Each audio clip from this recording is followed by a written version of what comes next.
Hello everyone, आप सभी का मेरे चैनल में बहुत बहुत स्वागत है। आज हम करने वाले बिहारी के दोहे।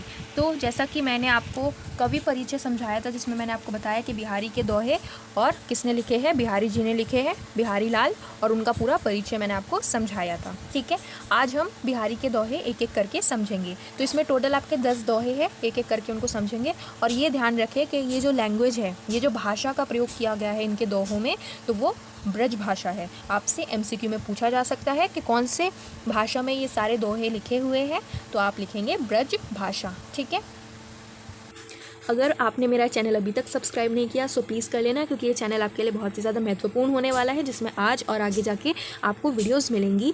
ठीक है, आपके सिलेबस से रिलेटेड। और अपने दोस्तों तक शेयर कर देना। वीडियो अच्छी लगे तो लाइक करना और कमेंट में बताना वीडियो आपको कैसी लगे। ठीक है, सो आइए शुरू करते हैं। सबसे पहले तो मैं आपको दोहा पढ़ूंगी और उसका अर्थ बताऊंगी, क्योंकि अर्थ पढ़ना बहुत ज़्यादा इंपॉर्टेंट है आपके लिए। अर्थ के बिना आप क्वेश्चन नहीं कर पाएंगे। और साथ ही साथ जो आपके एमसीक्यू आएंगे उनमें आपको जो क्वेश्चंस दिए जाएंगे उसमें आपसे क्या पूछे जाएंगे, अर्थ भी पूछे जाएंगे। जैसे बाधा का अर्थ क्या है, तो ये इस तरीके से पूछे जाएंगे। तो आपको मैं सबसे पहले तो इसके अर्थ बताऊंगी, फिर मैं आपको इसका पूरा बताऊंगी कि इसका मतलब क्या है। ठीक है, तो आइए शुरू करते हैं। मेरी भव बाधा हरो राधा नागरी सोई, जा तन की झाई पड़े श्यामो हरित दुति होई। तो अब मैं आपको इसके अर्थ बता देती हूँ। आप एक कॉपी लेके उसमें लिख ले, क्योंकि वरना आप भूल जाएंगे। ठीक है, तो 10-10 है, तो आपको ध्यान रखना पड़ेगा। तो उसके लिए आप क्या करें, अर्थों को लिख के रखें अपने कॉपी में। ठीक है, तो देखिए, मेरी भव, भव का मतलब क्या होता है, संसार, ये दुनिया जो है संसार। ठीक है, बाधा, बाधा से आप समझ सकते हैं मुसीबत या कठिनाई। ठीक है, हरो, हरो का मतलब होता है दूर करो। नागरी माने चतुर। सोई का मतलब होता है वह या वही। ठीक है, तनु, तन मतलब शरीर। झाई का मतलब होता है परछाई। ठीक है, फिर श्याम, श्यामू का मतलब होता है नीला या काला, नीला या काला। और यहाँ पे श्यामू जो है श्री कृष्ण के लिए बोला गया है। ठीक है, हरित का मतलब होता है हरा, और द्युति का मतलब चमक, द्युति माने चमक। ठीक है, तो ये जो आपका दिया हुआ है इसमें, तो इसमें ना ये जो दोहा है ये श्री कृष्ण और राधा के बारे में है। ठीक है, अब मैं आपको समझा देती हूँ। देखो, यहाँ पे जो बिहारी लाल है वो क्या करते हैं, वो कहते हैं राधा जी से प्रार्थना करते हैं। वो राधा जी से प्रार्थना करते हैं। राधा क्या है, श्री कृष्ण की प्रिय है। ठीक है, श्री कृष्ण के सबसे प्रिय व्यक्ति है, सबसे प्रिय कौन है, राधा है। तो वे उस राधा से प्रार्थना करते हैं कि राधा क्या करे, उनकी भव बाधा, उनके जो संसार की मुसीबतें हैं, कठिनाई है, उसको दूर करे। उस चालाक राधा से वो प्रार्थना करते हैं। यहाँ पे नागरी, नागरी माने चतुर। यहाँ पे राधा को चतुर कहा गया है। क्यों कहा गया है, देखो यहाँ पे ना बिहारी लाल उस राधा से प्रार्थना करते हैं जो किसकी प्रिय है, श्री कृष्ण की। तो अगर वो राधा से प्रार्थना करेंगे, राधा को प्रसन्न करेंगे, तो एक तरीके से वो किसको प्रश्न करेंगे, श्री कृष्ण को, है ना। क्योंकि राधा को प्रश्न करना, श्री कृष्ण को प्रश्न करना, प्रार्थना राधा जी से करना मतलब श्री कृष्ण को प्रार्थना करना, है ना। तो यहाँ पे राधा जी से वो कहते हैं कि मेरी, यानी बिहारी लाल जी अपने बारे में कह रहे हैं कि मेरी भवबाधा, मेरे जो संसार की मुसीबतें हैं उनको दूर करो राधा। ठीक है, और वो कहते हैं जा तन की झाई पड़े, ये उस राधा से प्रार्थना कर रहे हैं जिनके तन की परछाई पड़ने पर, यानी जिन राधा की शरीर की परछाई पड़ने पर जो श्याम रंग है, यानी जो नीला या काला रंग है किसका, श्री कृष्ण का, वो हरा भरा हो जाता है, चमक दमक उसमें आ जाती है, मतलब श्री कृष्ण प्रसन्न हो जाते हैं। ठीक है, तो वे उस राधा से प्रार्थना कर रहे हैं जिनके शरीर की परछाई पड़ने पर श्री कृष्ण हरे भरे हो जाते हैं, मतलब प्रसन्न हो जाते हैं। ठीक है, तो उस राधा से प्रार्थना कर रहे हैं, तभी यहाँ पे राधा को चतुर कहा गया है। ठीक है, सही सेंस में उन्हें चतुर कहा गया है। तो यानी राधा जी से वो प्रार्थना करते हैं कि मेरे जो संसार की मुसीबतें हैं, कठिनाइयाँ हैं, उनको तुम दूर करो। किन राधा से प्रार्थना कर रहे हैं, उस राधा से प्रार्थना कर रहे हैं जो श्री कृष्ण की परछाई जब पड़ती है उन पर, इस पर श्री कृष्ण पर जब उनकी परछाई पड़ती है तो श्री कृष्ण भी हरे भरे हो जाते हैं, बहुत प्रसन्न हो जाते हैं, खुश हो जाते हैं। उन राधा से वो प्रार्थना करते हैं अपने मुसीबतों को दूर करने की। ठीक है, और यहाँ पे आप देखेंगे अलंकार का प्रयोग हुआ है। इस दोहे में कौन से अलंकार का प्रयोग किया गया है, तो आपका उत्तर है श्लेष अलंकार।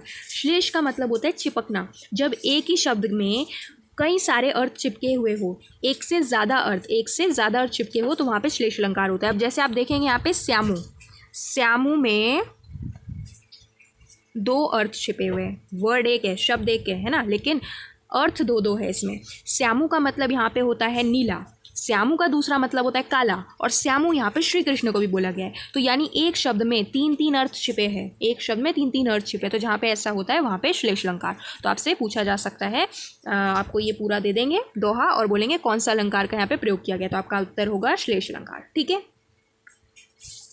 इस दोहे के माध्यम से हमें बिहारी लाल जी के जो रंग है, रंग की जानकारी के बारे में भी पता चलता है। क्यों, कैसे, देखिए राधा जी जो है कैसी है, उनका जो शरीर का जो रंग है वो थोड़ा येलो रंग का है, ठीक है, येलो रंग का। और जो श्री कृष्ण है उनका रंग कैसा है, थोड़ा सांवला, यानी कि ब्लैक ब्लू आप बोल सकते हो, ठीक है, नीला या काला रंग। तो जब येलो रंग में आपका ब्लू रंग मिलता है, तो जब येलो और ब्लू का कॉम्बिनेशन होता है तो क्या होता है, ग्रीन कलर बनता है ना। ग्रीन कलर कभी आपने किया हो रंग, तो रंग में येलो और ब्लू एक साथ मिला देते हो तो ग्रीन कलर बनता है। तो वहाँ से हमें क्या पता चलता है, उन्होंने बोला ना कि जैसे ही राधा की परछाई पड़ती है तो जो श्याम रंग होता है, जो श्री कृष्ण का रंग है वो हरा हो जाता है। तो हरा हो जाना, तो यहाँ से आप समझ सकते हो कि येलो और ब्लू मिला के ग्रीन कलर। तो यानी उस समय उन्हें रंगों की भी बहुत अच्छी जानकारी थी। तो इस दोहे से हमें ये भी पता चलता है। ठीक है। और साथ ही साथ इस दोहे के माध्यम से हमें पता चलता है कि जितने भी श्याम वर्ण वाले जो रंग है या पदार्थ है, ठीक है, वो सब राधा की परछाई पड़ने पर या राधा का ध्यान करने से वो सारे पदार्थ, पाप, दुख आदि, ये सब चीज़ें प्रकाशित हो जाती है, प्रभावहीन हो जाती है। मतलब ये जो सारे बुराई वाली चीज़ें हैं वो सब दूर हो जाती है और अच्छाई, प्रकाश आ जाता है। ठीक है। कॉपी में आप लोग क्या करेंगे, सबसे पहले तो अर्थ लिखेंगे और उसके बाद जैसा मैंने आपको समझाया है वैसा करके आप उसको लिखें ताकि आपको याद रहे। और साथ ही साथ विशेष, ठीक है, कि ये जो दोहा आपने पढ़ा उसकी विशेषताएं क्या क्या है विशेष, तो वो सब मैं आपको प्रोवाइड करूँगी, ठीक है, इसी वीडियो में। सो आप उनको लिख लें। ठीक है। अभी जो आपके एग्ज़ाम होने वाले हैं वो MCQs होने वाले हैं, लेकिन अगर मान लो आपका डिस्क्रिप्शन में होता तो उसमें आपसे क्वेश्चन पूछा जाता, ठीक, 2 नंबर 3 नंबर या 4 नंबर का, उसमें आपको लिखना पड़ता। जैसे वो आपको दोहा दे देते ऐसा लिख के और बोलते कि इसकी विशेषताएं क्या है, विशेष लिखो। तो वहाँ पे आपको लिखने पड़ती चीज़ें, तभी जाके आपको मार्क्स मिलते। जैसे मैं आपको बताती हूँ विशेष कैसे लिखा जाता है। सबसे पहले आप क्या बताएंगे, कवि, इसमें क्या बताया गया पूरा क्या है कविता में। सो कवि ने राधा से अपनी भवबाधा को दूर करने की प्रार्थना की है। जैसा हमने पढ़ा है ना कि कवि क्या करते हैं, यहाँ से राधा जी से प्रार्थना करते हैं कि उनकी जो भवबाधा, संसार की जो मुसीबत है वो दूर हो जाए। तो उसकी प्रार्थना सेकंड दोहा अपना करने वाले हैं। ठीक है। सबसे पहला जैसा हम करते हैं हर वीडियो में, सबसे पहले मैं आपको इसको पढ़ के समझाऊंगी, मतलब पढ़ के दिखाऊंगी किस तरीके से आपको इसको पढ़ना है, क्योंकि ये ब्रज भाषा में लिखा गया है ना। देन उसके बाद आप उसको अर्थ बताऊँगी इसके, ठीक है, क्योंकि अर्थ आपके प्रश्न में पूछे जाएंगे एग्जाम में, ठीक है, कि इस शब्द का क्या अर्थ है। और उसके बाद मैं आपको इसका मतलब समझाऊँगी। ठीक है। तो आइए शुरू करते हैं। तो पर 12 उर्वशी सुनी राधिके सुजान, तू मोहन के उर्वशी है उर्वशी समान। अब देखिए इसका मतलब क्या है, अर्थ क्या है इसके। तो पर का मतलब होता है तुम पर, ठीक है। 12 का मतलब होता है न्योछावर। उर्वशी का मतलब क्या है, एक अप्सरा का नाम। अप्सरा पेंसिल की बात नहीं हो रही यहाँ पे, आप अप्सरा पेंसिल से जो अपना लिख रहे हो ना, वो अप्सरा पेंसिल नहीं है यहाँ पे। अप्सरा का मतलब होता है जो बहुत सुंदर होती है, बहुत सुंदर, इंद्रलोक की अप्सरा, ठीक है, जो बहुत सुंदर होती है। सुनी का मतलब होता है सुनो, राधिके यानी यहाँ पे राधा की बात की गई है, राधा जी। सुजान का मतलब होता है चतुर, ठीक है। मोहन का मतलब यहाँ पे श्री कृष्ण से है, ठीक है। उर का मतलब होता है हृदय, दिल, ठीक है। बसी माने बसना, निवास करना, ठीक है। और उर्वशी, यहाँ पे भी उर्वशी है, उर्वशी माने आभूषण, हृदय पर धारण। अब आप कहेंगे कि यहाँ पे 3 उर्वशी दिए हुए, एक उर्वशी यहाँ, एक उर्वशी यहाँ और एक उर्वशी यहाँ, और बसी, ठीक है, अलग अलग दिया हुआ है। तो ये तीनों शब्द जो है बार बार प्रयोग किए जा रहे हैं और इनके अर्थ अलग अलग है। तो यहाँ से आप क्या समझेंगे, यहाँ पे कौन सा अलंकार है, यमक अलंकार। यमक अलंकार कहाँ लगते हैं, कहाँ प्रयोग किया जाता है, जहाँ पे कवि क्या करते हैं, जो है एक ही शब्द को 2-3 बार प्रयोग करते हैं परंतु उनके अर्थ अलग अलग करके प्रयोग करते हैं, तो वहाँ पे यमक अलंकार होता है। तो अगर आपको परीक्षा में दिया जाए कि यहाँ पे कौन सा अलंकार है इस दोहे में, तो आप लिखेंगे यमक अलंकार, ठीक है। और इसका मतलब मैंने आपको बता दिया। अब देखें क्या मतलब है इसका। इस दोहे में बात की जा रही है राधा जी श्री कृष्ण की और एक गोपी की, यानी राधा की सहेली, ठीक है। अब होता क्या है यहाँ पे, मैं आपको बता देती हूँ इसका प्रसंग क्या होगा, मतलब क्या है। तो बेसिकली राधा जी को कहीं से पता चल जाता है, राधा जी को कहीं से पता चल जाता है कि जो श्री कृष्ण है वो किसी अन्य गोपी से प्रेम कर रहे हैं या प्रेम करते हैं। और ये सुनकर, ये जानकर राधा जी को क्या हो जाता है, राधा जी को अभिमान हो जाता है, यानी वे रूठ जाती है, वे रूठ जाती है, अपसेट हो जाती है, ठीक है।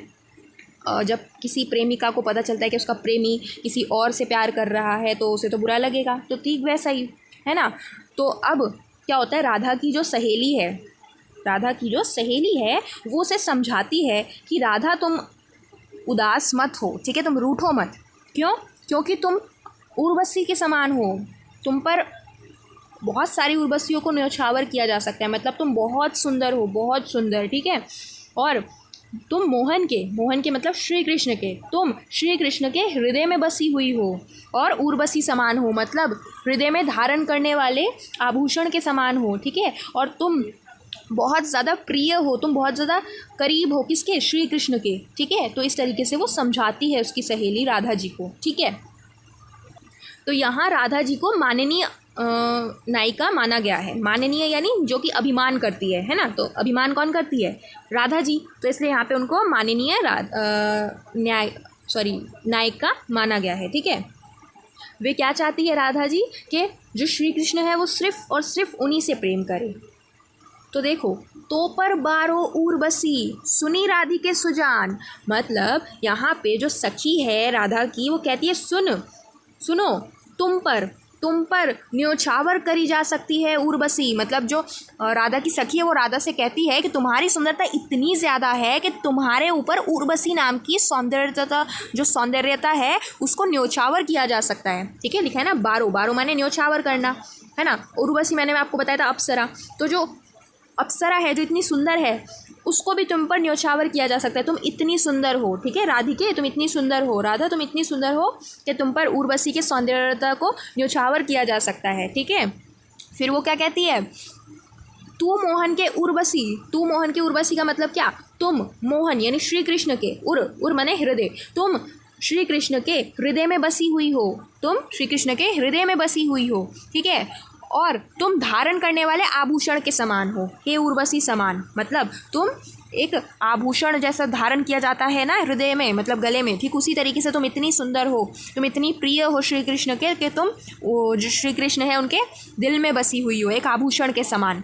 तुम्हारे सामने उर्वशी का सौंदर्य भी क्या है? तुच्छ है, कुछ भी नहीं है उसका सौंदर्य, ठीक है। तुम्हारा महत्व बहुत ज़्यादा है और तुम श्री कृष्ण के सबसे प्रिय हो और सबसे ज़्यादा करीब भी हो, ठीक है। तो इस तरीके से उनकी सखी उन्हें समझाती है राधा की, ठीक है। आई होप आपको समझ आया होगा। और जैसा मैंने आपको बताया कि यहाँ पे यमक अलंकार का प्रयोग किया गया है, ठीक है। जैसे उर्वशी, यहाँ उर्वशी और यहाँ उर्वशी, तीनों का अर्थ अलग अलग है, तो यहाँ पे यमक अलंकार है। क्यों? क्योंकि यहाँ पे एक ही शब्द 3 बार प्रयोग किया गया और अर्थ उसके अलग अलग है, ठीक है। तो यमक अलंकार। और ये भाषा कौन सी है? ब्रज भाषा, ठीक है। सभी जो दोहे आप देखेंगे वो सारे ब्रज भाषा में ही है।